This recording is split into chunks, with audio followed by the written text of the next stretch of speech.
call, bind et apply, ils ont en commun les 3 façons de coupler une fonction à un objet. Alors dit comme ça, c'est un peu exotérique, mais vous allez voir quand on a un exemple concret, ça s'illumine immédiatement.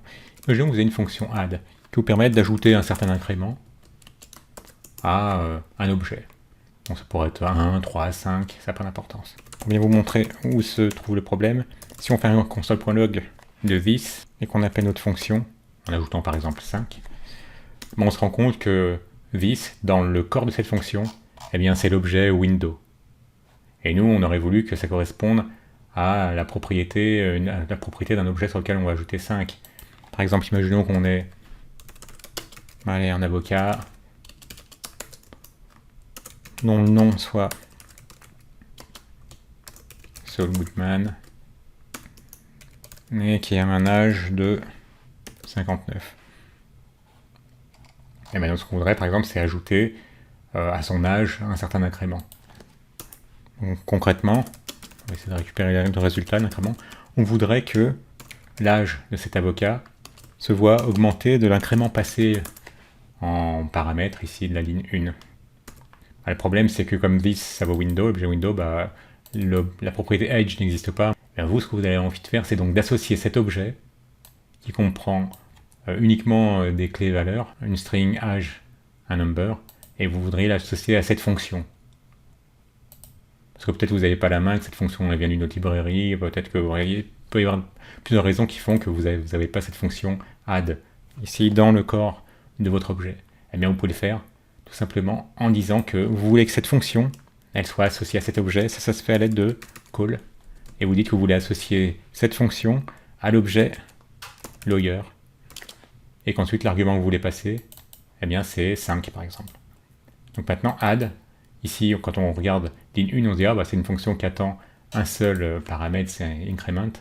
Mais sauf que comme vous avez besoin d'associer à un certain objet, il faut que vous appuyez call pour dire sur quoi vous voulez associer, à quoi vous voulez associer add. Donc cette fonction add, on veut l'associer avec l'aide de call à cet objet lawyer. Et maintenant, dans le corps de la fonction, vous voyez que this, dans le corps de la fonction, ça devient cet objet lawyer. Et donc maintenant, vous pouvez très bien jouer sur une propriété de cet objet. Puis on voit qu'ici, il a un âge de 59. Et bien, si on faisait un console.log du résultat, on peut tout de suite voir qu'on a bien eu 59 plus 5, 64. Si on avait ajouté uniquement 1, par exemple, vous voyez que ça donne bien 60 tourons. Donc l'avantage, c'est que vous pouvez associer, par exemple, si vous avez un autre objet, on va prendre notre vieux Bob.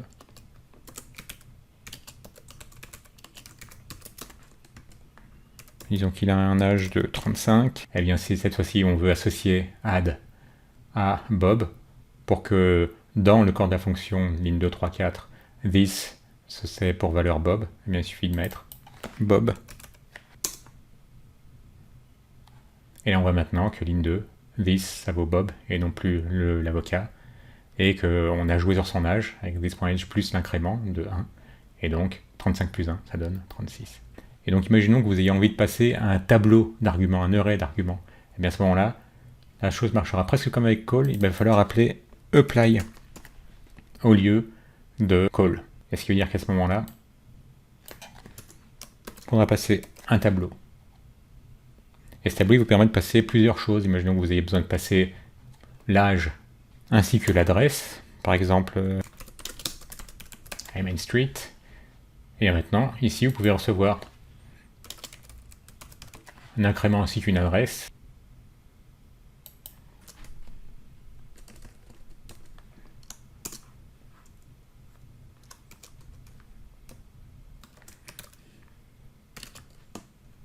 Pour indiquer que l'âge, c'est l'âge que vous obtenez, que l'adresse,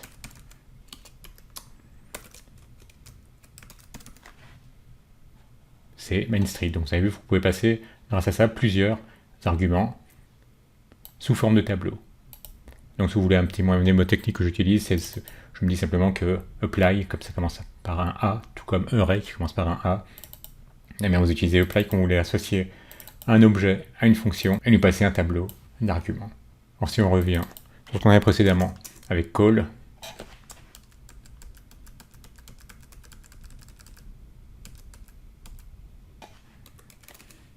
imaginez que vous sachiez que ce que vous voulez ajouter, ben, ce sera toujours la même valeur. Par exemple, 1. Et vous créez une fonction à l'aide de bind. Et vous décidez de l'appeler add1. Et qu'est-ce que vous faites? Vous prenez simplement votre fonction, et cette fois-ci, au lieu d'appeler call ou apply, de nouveau vous associez add avec l'objet Bob. Et cette fois-ci, ce que vous avez envie de passer, eh bien ce sera, allez, plutôt que 1, on va dire, on a envie de passer à 3. Pour dire qu'il n'y a rien de magique avec le fait que ça ce soit 1, c'est pas. On va dire add 3. Si bien que maintenant, chaque fois que vous appelez add 3, finalement l'incrément, il s'est vu déjà passer au moment de bind, quand vous avez appelé bind. En fait, la différence, c'est que bind, ça vous retourne une fonction. C'est pour ça qu'ensuite on peut l'appeler avec des parenthèses ouvrantes et fermantes. Et vous décidez déjà que add, eh bien, c'est associé à Bob, ce qui est confirmé ici avec le console.log, et qu'ensuite vous lui passez tout de suite l'argument increment auquel vous avez décidé de donner la valeur 3. Et lorsque vous l'appelez, donc ça vous retourne une fonction.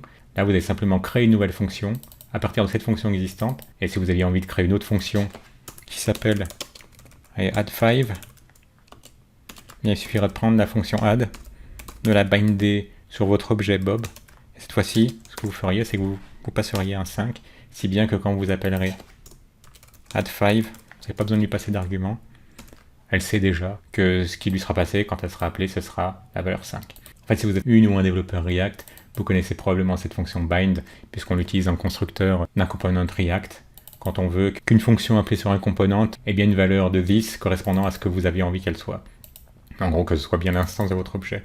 Bon, c'est juste une parenthèse pour les développeurs React, mais ça pour dire que ces trois fonctions, ce sont pas des fonctions que vous utiliserez au quotidien, ça vous le verrez plutôt sur du code un peu avancé d'auteurs de librairies, ou pas plus tard qu'aujourd'hui, je suis tombé sur l'utilisation d'un bind dans le cadre des flux de Node, dans lequel un utilisateur utilisait plusieurs flux qui combinaient, et à un moment donné, il voulait s'assurer que, avec d'un bind, que le this vaudrait bien ce à quoi il s'attend dans sa fonction, donc il va utiliser un bind. Un petit like si vous avez aimé, abonnez-vous si ce n'est déjà fait, et à bientôt.